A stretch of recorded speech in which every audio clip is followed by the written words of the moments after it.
ஸ்ரீமத் பிரம்மாண்ட புராணம் 19ஆம் அத்தியாயம். சர்வம் சிவமயம் ஜெகத்.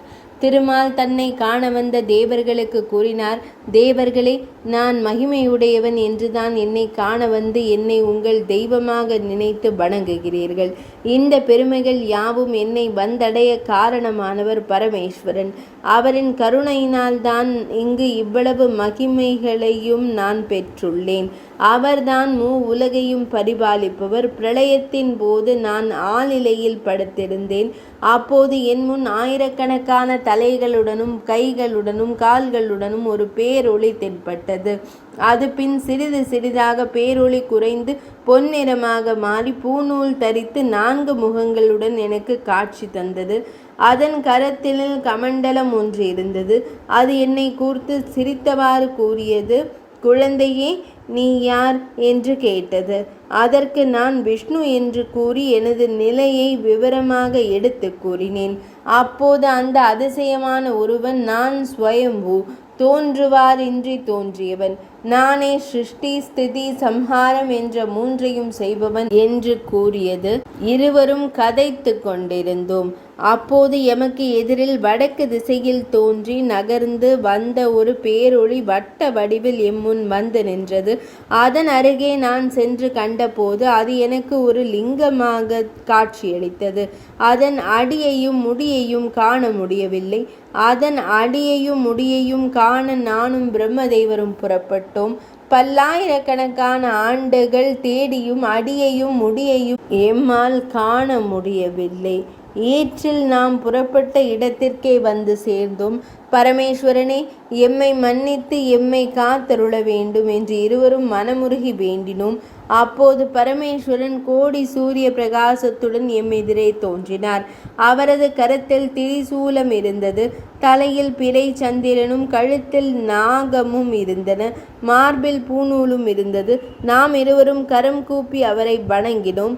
அவரது பேரொளிமிக்க தோற்றத்தை கண்டு நாம் இருவரும் பயந்தோம்.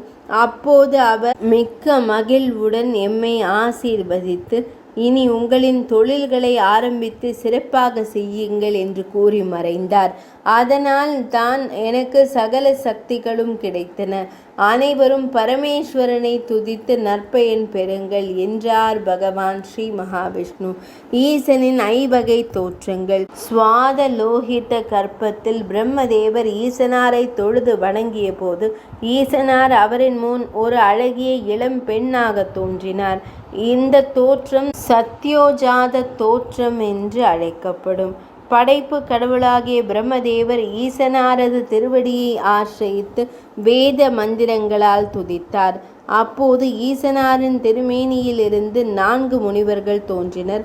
இந்த 4 முனிவர்களது தோற்றத்தை மனதில் தியானித்து முறைப்படி வழிபடுபவர்களும் சிவலோகத்தை அடைவர். 30வது இரத்த கற்பத்தில் பிரம்மதேவர் காலை மனமுருகி துதித்த போது சடையில் பாம்பை அணிந்த கரங்களில் மானும் மழுவும் ஏந்தி ஈசன் பிரம்மதேவரின் முன் தோன்றினார். இந்த தோற்றத்தை வாமதேவ தோற்றம் என்பர்.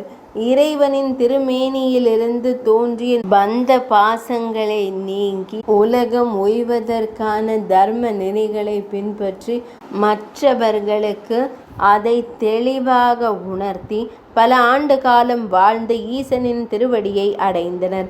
இந்த திருவுருவத்தை தியானித்து வணங்கி வழிபடுபவர்கள் முக்தியடைந்து ஈசனது திருவடியை அடைவார்கள்.